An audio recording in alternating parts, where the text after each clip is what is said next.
এই হচ্ছে AGT live 24/7। This is AGT Live 24/7.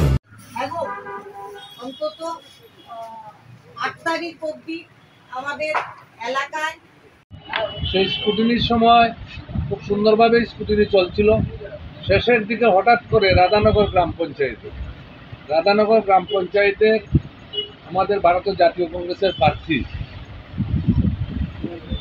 Narendra সর্দার উনি নিজে অফিসে এসে 2 দিন এসে পার্টি নমিনেশন সিম্বল সব কিছু উনি দেখিয়ে নিয়ে গিয়ে নমিনেশন জমা দিয়েছেন। গত পরশু দিন ওনাকে প্রথম রাধানগর বাজারে দৌড়ানো যায়, তারপর থেকে ওনাকে বিভিন্নভাবে চাপ সৃষ্টি করে কত বড় এরা স্বৈরাচারী। আমাদের যখন স্কুটিনি চলছিল, স্কুটিনি যখন শেষের দিকে, তখন হঠাৎ করে 4-5 জন লোক বিজেপির কর্মীরা ওকে নিয়ে আরও টেবিলে প্রবেশ করে এবং ওকে দিয়ে নমিনেশন প্রত্যাহার করানোর জন্য আরোর কাছে বলে, এবং ওনারাই বলেন যে মন্ত্রী আপনাকে তো টেলিফোন করেছে ওকে প্রত্যাহার করানোর জন্য। আমরা কোন গণতন্ত্রে পাবো আমাদের সামনে? আমি প্রশ্ন করলাম, এটা কোন গণতন্ত্র? আমাদের স্কুটিনি শেষ হয়নি, আর কি করে এরা যে ব্যক্তি প্রত্যাহার করবে তার ব্যক্তিগত ব্যাপার, সে ভালো না লাগলে প্রত্যাহার করতেই পারে, কেনই বা দিল? আর তার মুখ তো কালো হয়ে আছে, এত ভয়ে আছে সে। ওকে তুলে এনে যেখানে নিয়ম আছে 3টার মধ্যে নমিনেশন প্রত্যাহার হওয়া, 4টার পরে নমিনেশন প্রত্যাহার করানো। এটা ভারতবর্ষের সংবিধানকে ধ্বংস করা হচ্ছে। কোন মন্ত্রী বলেছিল উদ্ধার করার জন্য? রাধানগর গ্রাম পঞ্চায়েতে। মন্ত্রীর নাম কি? প্রতিরাকান্তের মন্ত্রী, যেটাকে উনি প্রতিগ্রাহী মন্ত্রী বলে, রাজ্যের মন্ত্রী। ওনার নাম কি? ওনার নাম তো সুধাংশু দাস। আমি তো শুনিনি, ওরা বলছে, যারা নিয়ে এসেছে ওরা বলছে যে আপনাকে। কংগ্রেস এবং সিপিআইএম পুরো 15টিতেই মনোনয়নপত্র দিয়েছে এবং জেলা পরিষদে 6টি আসনেই মনোনয়নপত্র দেওয়া হয়েছে। কংগ্রেস 3টি এবং সিপিএম 3টি।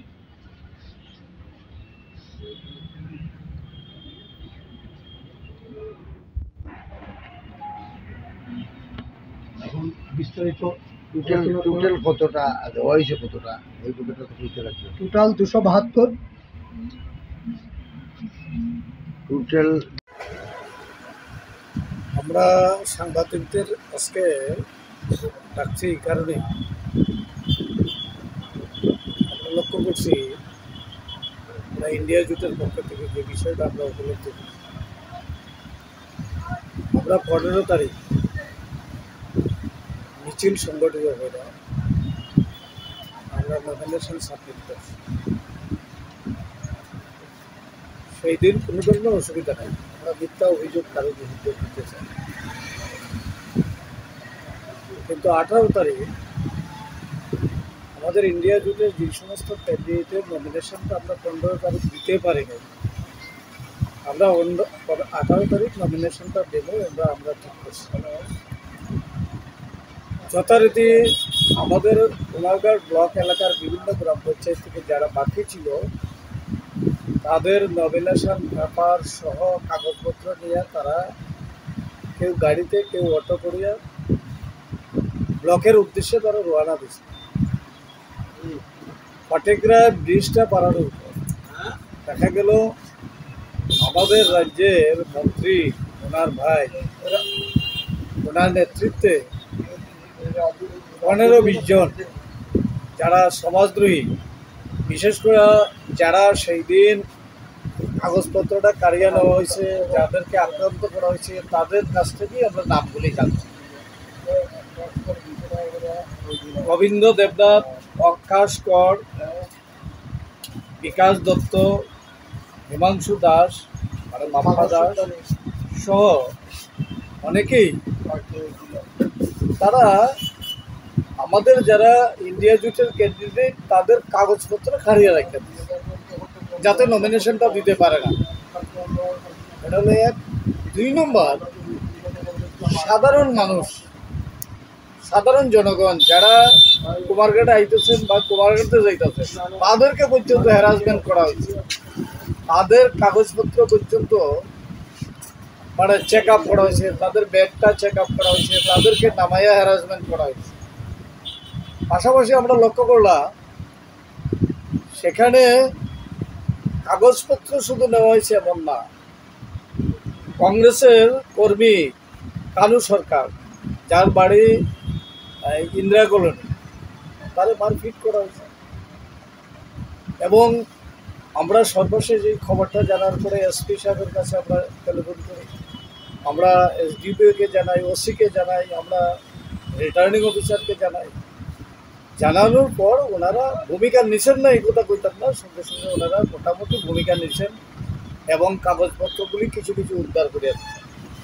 কিন্তু অনেকেই যারা ক্যান্ডিডেট বা প্রস্তাবক ছিলেন ভয় পাইছেন, ভীতি পাইছেন, ভয় দেখানো হয়েছে, ভীতি প্রদর্শন করা হয়েছে, তারা বাড়িতে ফিরিয়ে গেছেন গে, কোথায় গেছেন গিয়ে অনেকেই নমিনেশনটা সাবমিট করছেন না। টোটাল আমাদের ব্লকে মানে পঞ্চায়েত এলাকায় 26টা পঞ্চায়েতে 272 জন ক্যান্ডিডেট হওয়ার কথা, সেখানে আমরা দেখছি 23টা জায়গা আমাদের খালি গেছে। এই কারণে আমাদের এই দিন যারা নমিনেশন দেওয়ার কথা তারা নমিনেশনটা দিতে পারে না। পাশাপাশি আমরা যে বিষয়টা লক্ষ্য করতেছি, 18 তারিখ রাত্র থেকে আমাদের যারা ইন্ডিয়া জোটের ক্যান্ডিডেট তাদের বাড়ি বাড়ি যাওয়া হইতেছে, বল প্রয়োগ করা হইতেছে, প্রেশার দেওয়া হইতেছে, তোমার নমিনেশন প্রত্যাহার করে। কোথাও কোথাও লোক দেখানো হইতেছে, টাকা পয়সা দিয়ে লোক দেখানো হইতেছে। যাই হোক, তারাও সাহসী ভূমিকা নিয়ে প্রতিবাদ করতেছে। আমরা পুলিশকে জানাইছি, আমরা রিটার্নিং অফিসারকে বিষয়টা জানাইছি ইন্ডিয়া জোটের পক্ষ থেকে। আমরা আপনাদের মাধ্যমে আমরা সমস্ত প্রশাসন এবং সমস্ত জনগণের কাছে আমরা এই কথাটাই বলবো, এই যে পঞ্চায়েত নির্বাচন, এই পঞ্চায়েত নির্বাচন অবাধ এবং সুস্থ, জনগণ যাতে ভোটটা প্রয়োগ করতে পারে সুস্থভাবে। আমরা যারা রাজনৈতিক দল যাতে সুস্থভাবে আমরা নির্বাচনী লড়াই করতে পারি, মিছিল মিটিং করতে পারি, প্রচার করতে পারি, কোথাও যেন কোনো ধরনের বাধা বিপত্তি না আসে, তার জন্য রিটার্নিং অফিসার, পুলিশ আধিকারিক বা পুলিশ প্রশাসন সদর্থক ভূমিকা প্রতিপালন করতে হবে এবং জনগণ যাতে নির্বিঘ্নে তার নিজের ভোট নিজের প্রয়োগ করতে পারে, তার জায়গাকে খুশি তাকে ভোট দিতে পারে, তার ব্যবস্থা করতে হবে।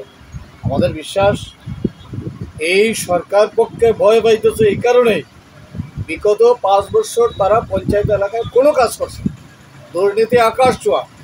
যদি কাজ করতো তারা এই ভয় পাওয়ার কথা ছিল না, কাজ করছে না দেখেই তারা ভয় পাইতেছে।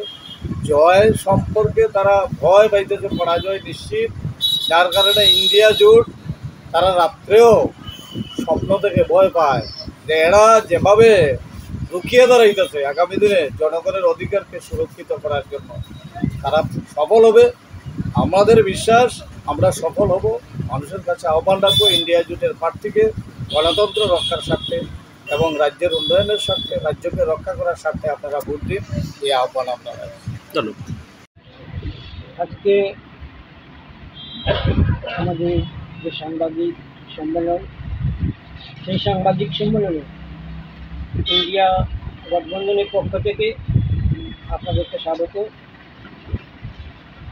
আজকে আমরা যে কথাটি বলবো, এই কথাগুলো শুধু ইন্ডিয়া গঠবন্ধনের কথা নয়, ত্রিপুরা রাজ্যের আপামর গণতন্ত্রপ্রিয় মানুষের কথা। সেই কথাগুলা আপনাদের মাধ্যমে আমরা রাজ্যের সাধারণ প্রশাসন, পুলিশ প্রশাসন সবার কাছে পৌঁছে দিতে চাই, যাতে আগামী যে দিনটা, নির্বাচনের যে দিনটা, সেই দিনটা প্রতিটা মানুষ তার ভোটাধিকার প্রয়োগ করতে পারে গণতন্ত্র রক্ষার স্বার্থে। এই নির্বাচন ঘোষণা করেছে রাজ্যের বর্তমান সরকার, এই নির্বাচনকে আমরা স্বাগত জানাই। মানুষ তার পবিত্র ভোটদানের মাধ্যমে গ্রাম সরকার গঠন করবে। কিন্তু তার আগে আমরা যে জিনিসটা লক্ষ্য করলাম, তারা সর্বদাই বলছে সবকা সাথ সবকা বিকাশ।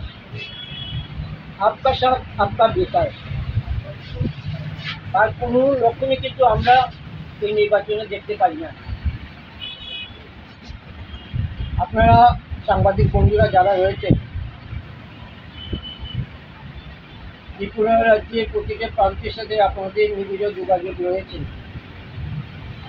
আপনারা শুনছেন, দেখছেন যে বিরোধী দলীয় প্রার্থীরা আজকে তাদের কাছ থেকে কীভাবে হুমকির শিকার হচ্ছে।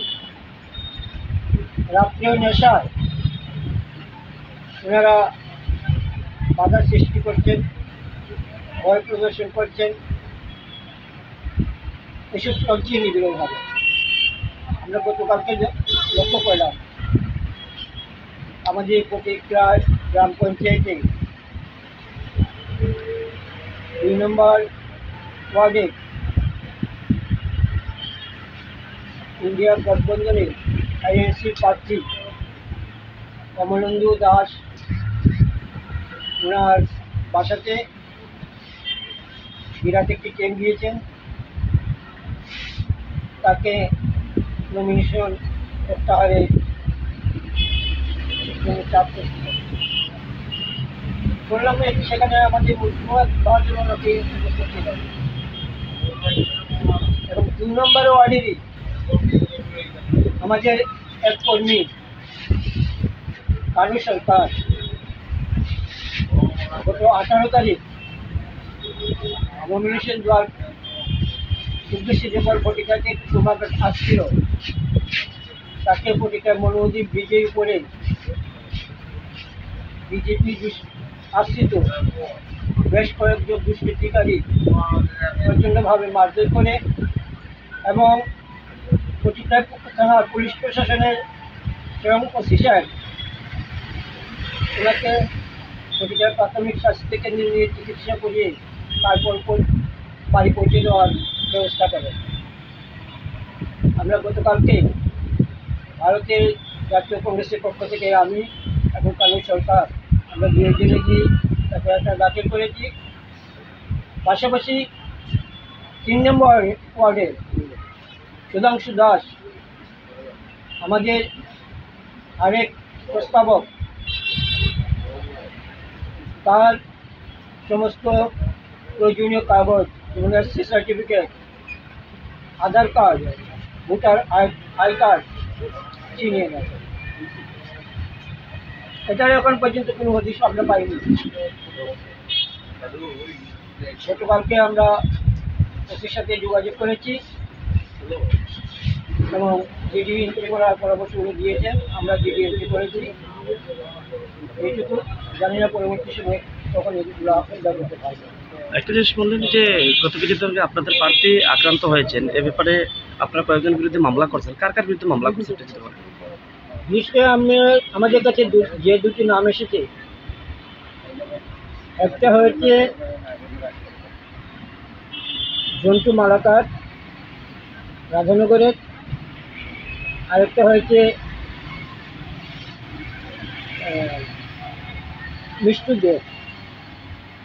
এই দুজনের নামে এসেছে, দুজনে সহ আরও অন্যান্যদের আমরা দিয়েছি, সেটা পুলিশের তদন্ত সাপেক্ষে বেরিয়ে আসবে। এটুকু আশা আমরা পেয়েছি।